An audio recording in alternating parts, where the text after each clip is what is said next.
অহা কিছুদিনৰ ভিতৰতে অসমৰ 2 লাখ যুৱক যুৱতীক আত্মসংস্থাপনৰ বাবে 2 লাখ টকাকৈ অনুদান দিয়া আৰু আমাৰ MSME সকলে বেংকৰ পৰা লোৱা লোনক গ্যাৰেণ্টি প্ৰদান কৰা আদি বিভিন্ন কাম আমি হাতত লৈছো যাতে আমি অসমত এটা সুন্দৰ কৃষি আৰু উদ্যোগৰ পৰিৱেশ নিৰ্মাণ কৰিব পাৰো।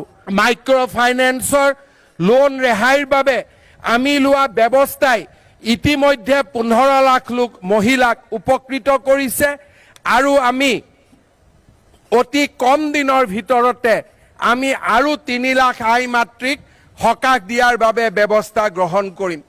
হাইস্কুলত কাম কৰি থকা কন্ট্ৰেকচুৱেল শিক্ষকসকলৰ চাকৰিও আমি নিয়মীয়াকৰণৰ বাবে ফলপ্ৰসূ ব্যৱস্থা খুব কম দিনৰ ভিতৰতে গ্ৰহণ কৰাৰ প্ৰতিশ্ৰুতিও মই এই মঞ্চতে থিয় হৈ আগবঢ়াইছো। অহা ছেপ্টেম্বৰ মাহত বাল্য বিবাহৰ বিৰুদ্ধে দ্বিতীয়টো বৃহৎ অভিযান আমি আৰম্ভ কৰিম।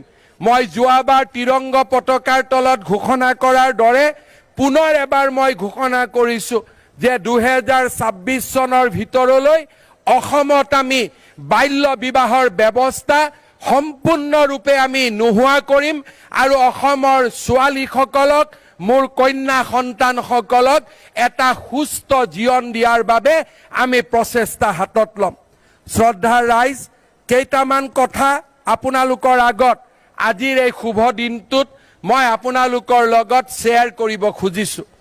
বহু দিনৰ পৰা অসমৰ বাহিৰত কাম কৰা যুৱক যুৱতীসকলে মোক প্ৰশ্ন কৰে যে দাদা আমি কেতিয়া অসমলৈ উভতি যাব পাৰিম, অসমত কেতিয়া ইনফোসিস আহিব, অসমত কেতিয়া টাটা আহিব, অসমত কেতিয়া IT টেকনলজিৰ ওপৰত কাম হ'ব।